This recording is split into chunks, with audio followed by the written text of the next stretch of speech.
Salut, on se retrouve aujourd'hui pour une nouvelle vidéo. Et aujourd'hui on va parler de l'ordinateur qui me sert à monter mes vidéos, le MacBook Pro M1. Alors il s'agit ici du coup du MacBook Pro M1 en 13 pouces avec un SSD de 256 Go et 16 Go de RAM. Alors ce Mac est sorti en 2020 et j'en ai fait l'acquisition seulement mi-mai dernier. Alors pourquoi j'ai choisi ce MacBook Pro avec cette configuration? Je cherchais pour remplacer l'ordi fixe qui se trouve à côté de moi un ordinateur portable qui me permettrait de faire des montages vidéo n'importe où je me trouve, qui a également un très bon écran pour faire de la retouche photo et sur lequel je pourrais faire des montages en 4K en pleine qualité. Alors j'avais pas un budget de 3 ou 4 000 euros, c'est pour ça que je me suis orienté sur la gamme M1 de chez Apple. Alors j'ai pas mal été réticent au début à passer sur un système macOS, moi qui suis habitué depuis des années au système Windows. Et même à l'heure actuelle, en quelques mois d'utilisation, il y a des choses que je trouve pas logiques sur Mac, parce que j'ai juste plus l'habitude de le faire sur Windows.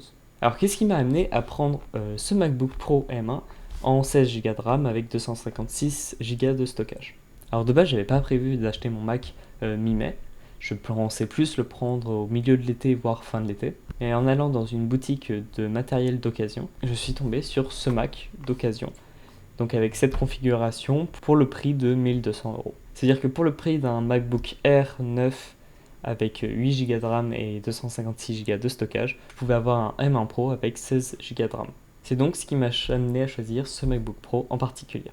Malheureusement, je peux rarement utiliser ce Mac tel quel sans aucun accessoire. C'est pour ça que juste après l'avoir acheté, j'ai investi dans 3 petits accessoires qui sont selon moi indispensables pour l'utilisation que j'ai de cet ordinateur. Donc le premier accessoire que j'ai acheté, c'est ce dock de chez Anker, qui en l'échange des deux prises USB-C du MacBook me donne accès à un HDMI, à deux prises USB 3.0, à une prise USB-C, ainsi qu'un port micro SD et SD. Alors j'ai préféré prendre une version comme celui-ci qui, comme vous pouvez le voir, vient se coller au Mac, car je trouve ça plus pratique sur un bureau que les versions qui sont déportées avec un petit fil. Comme deuxième accessoire selon moi indispensable pour ce Mac et pour mon utilisation, vu que c'est un Mac en 256 Go de stockage et qu'on arrive rapidement aux centaines de gigas de vidéos quand j'ai des gros projets, j'ai investi dans ce Samsung T7 de 1TB qui est vraiment très pratique, qui me permet de mettre l'intégralité de mes rushs vidéo quand je dois faire des montages assez conséquents comme le dernier clip de Romain ou alors le projet que j'ai tourné cet été. Donc je mets tout sur ce SSD et j'ai juste à le brancher sur le Mac quand je travaille sur mes montages. Et le troisième accessoire que j'ai acheté mais qui n'était pas forcément dédié à ce Mac, c'est ce lecteur de cartes CFast 2.0. Vu que peu après avoir acheté mon Mac, j'ai acheté ma Blackmagic Ursa Mini, j'ai dû investir dans un lecteur de cartes CFast 2.0 pour pouvoir vider la carte de la caméra. Donc j'ai choisi ce petit lecteur de chez Unitech car il est entièrement en aluminium et assez robuste sur le terrain. Au final, après 4 mois d'utilisation, qu'est-ce que je peux en dire de ce Mac? Alors personnellement, je trouve que c'est un très bon investissement. Alors au début, le système OS n'est pas facile à prendre en main, surtout comme moi si on vient de l'univers Windows.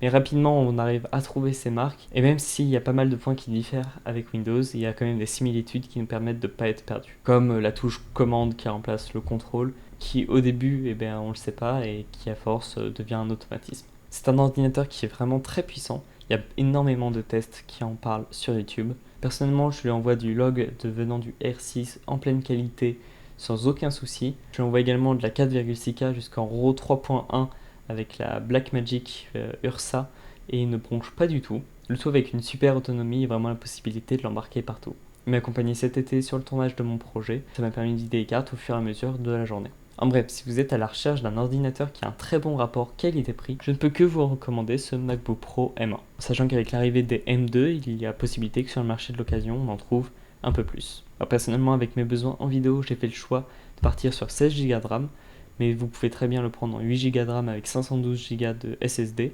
Ça devrait revenir à peu près au même prix, et selon vos besoins, ça peut être plus adapté. Bon, sur ce, je vous remercie d'avoir regardé cette vidéo jusqu'au bout. Moi, je vous dis à très bientôt pour une prochaine vidéo, une prochaine balade photo. Allez, ciao, ciao.